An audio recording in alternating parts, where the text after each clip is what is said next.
Welcome. This is Ryan Sokolowski. I'm a senior program manager on the ECG CAT team, and today is part 2 of our continuing series looking at Storage QoS policies.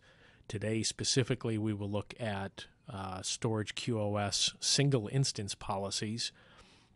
Our first episode of this series is directly below this posting, and that was taking a look at multi-instance policies.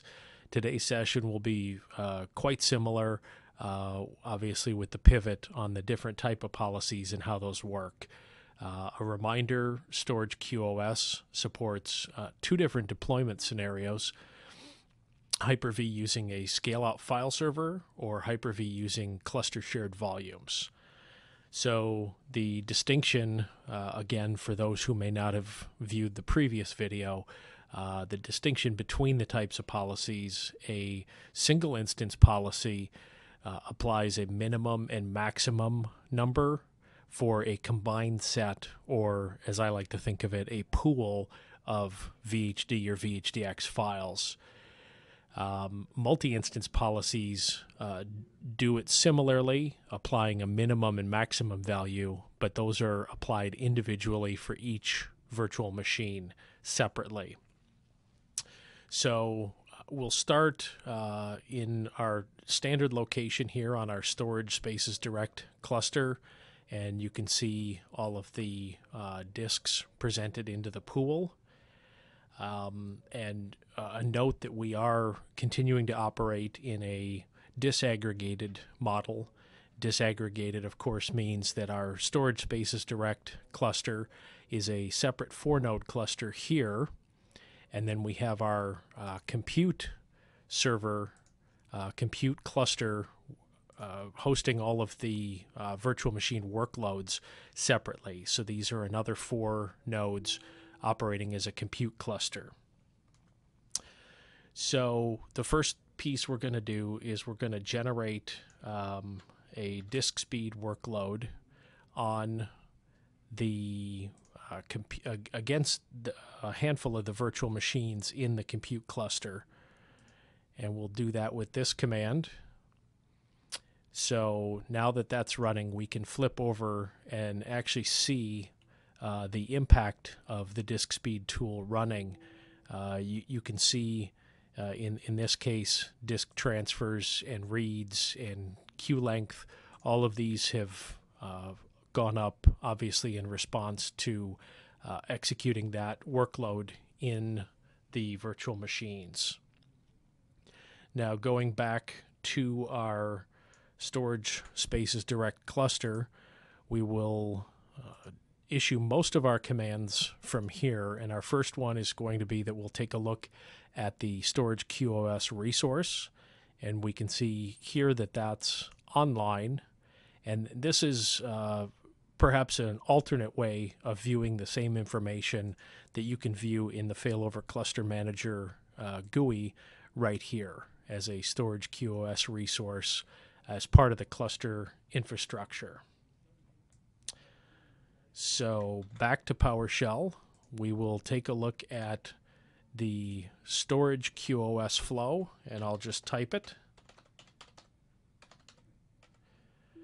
Get Storage QoS flow, and this gives us a little bit of a kind of a rough and dirty view, not the best layout.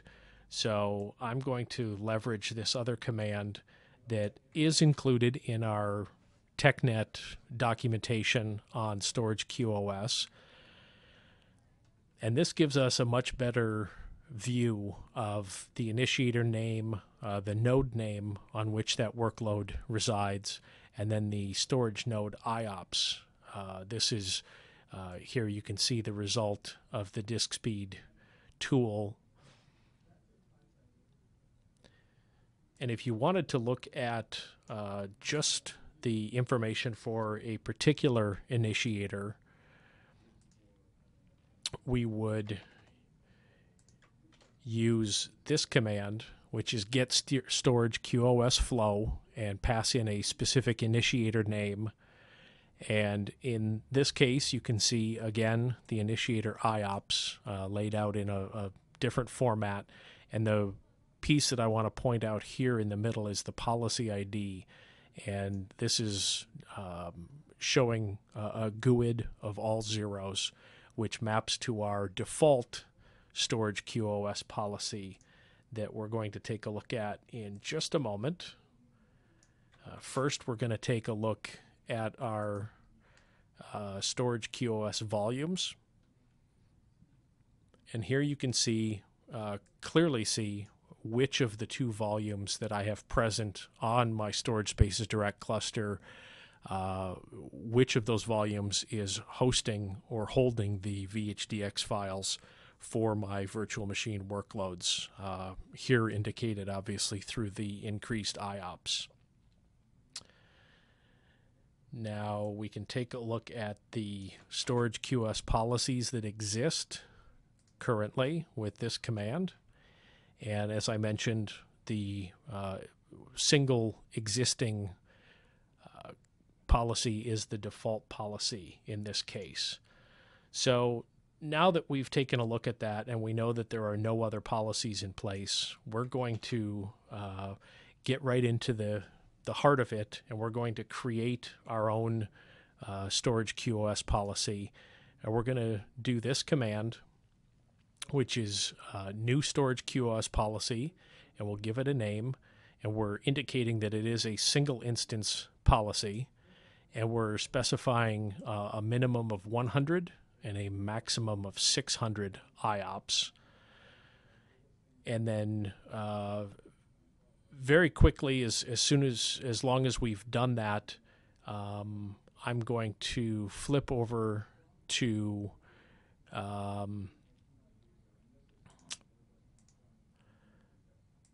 Virtual Machine Manager here and just very quickly do a refresh on our storage provider, and this will set us up for our next pieces down the road.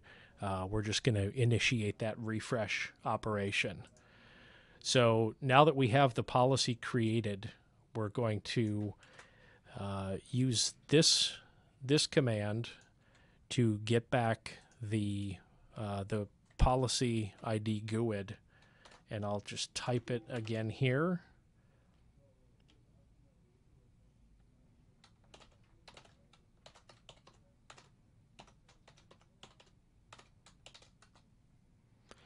And we get back our GUID, and we're going to copy that, and then we're going to define another variable here and use that GUID.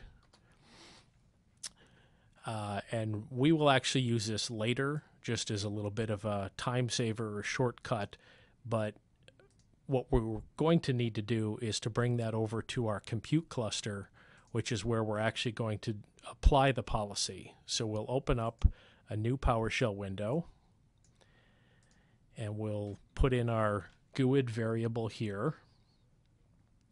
And then I'm going to use a command that is cluster aware, typically, I think as documented in the TechNet documentation, the command is issued, but would just be issued against one of the nodes on the cluster. Obviously, this would not catch or apply to all of the virtual machines that would be sitting across the different nodes of a cluster. So we're going to use a cluster aware command where we're calling the object and saying get VM, get the hard drive, set the hard drive to the following QoS policy ID, and we will issue that. And this is the process of applying the policy here. So as soon as that's done, we can go back to our Storage Spaces Direct cluster and take a look at the results of that. And you can see here with this command, we're doing a get storage QoS flow, and we're doing some sorting and different columns. And you can see that we've basically applied our maximum and minimums from a pool perspective to our affected VMs that have the policy applied. A note about these numbers, and I'll reissue this command in a moment. These numbers in this column are actually a 5-minute running average. So as I up arrow and refresh that, you keep these numbers in mind, you can see that they're starting to essentially come down or come back down into line, again, averaging out over that 5-minute running total. So we can now see that the policy is applied and we're getting the effect that we wanted. To modify, we'll query for storage policies, and we'll take another look, a look at a little bit different format or layout. I like this one myself personally. It's a little bit different PowerShell command that gives us a different view of some of the parameters. Our next piece is to actually modify an existing Storage QoS policy, and that's exceptionally easy the way that these commands have been built.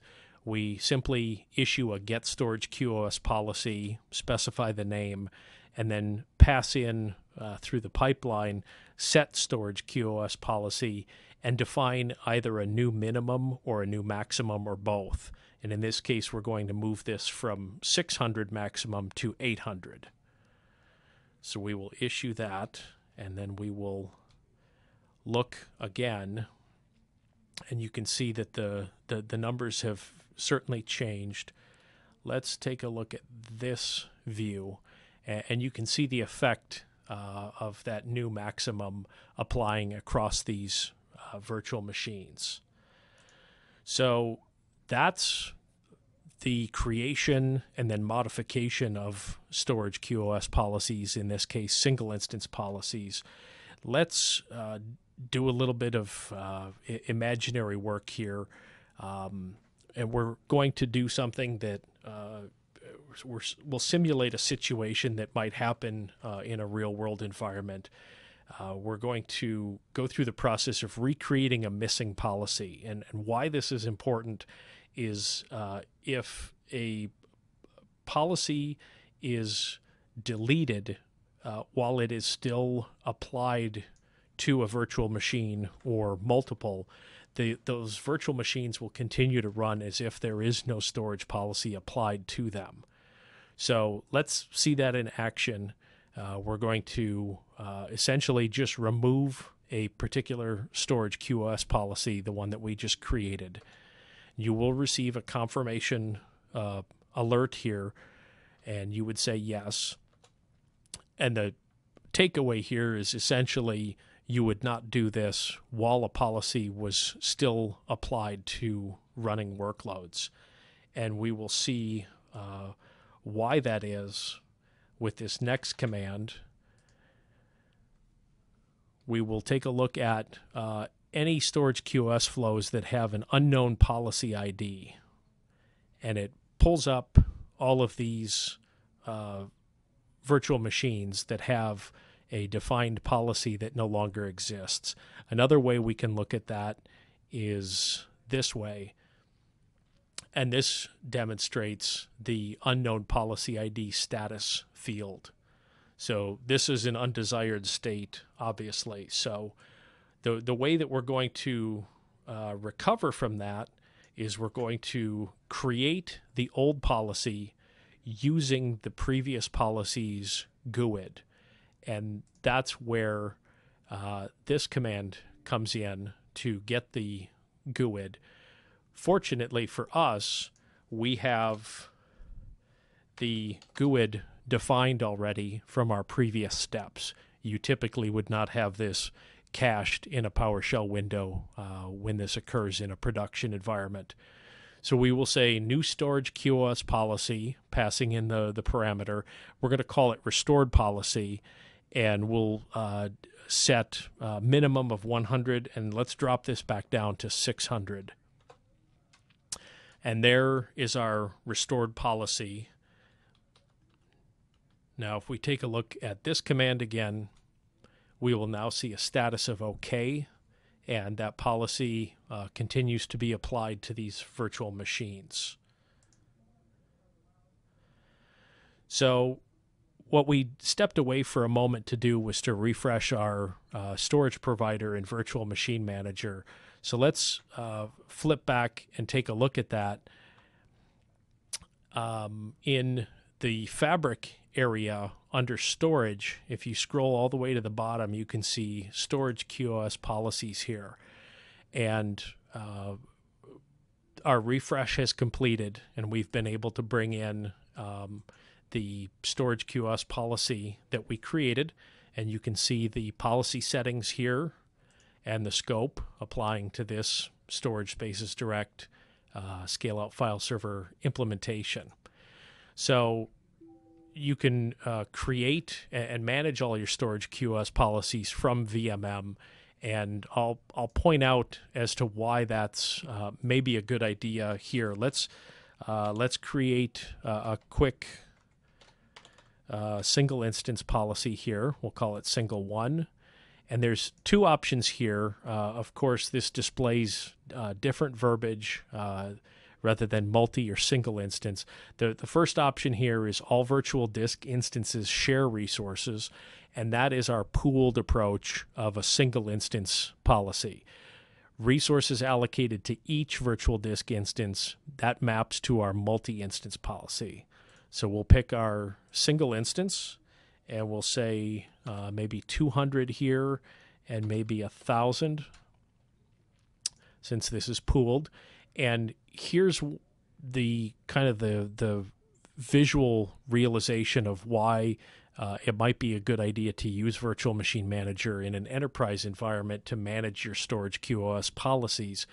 If you have multiple SOFS or servers or file servers, file shares set up that are under management through VMM, when you create your policy here, you could select, in terms of scope, all of those different file servers here, and at the time of creation, that a single GUID would be created that's consistent across all of those. And why that's important is if and when you need or want to do a storage migration at a later time, you would no longer have issues with losing that policy application when a virtual machine moves from one scale-out file server to another.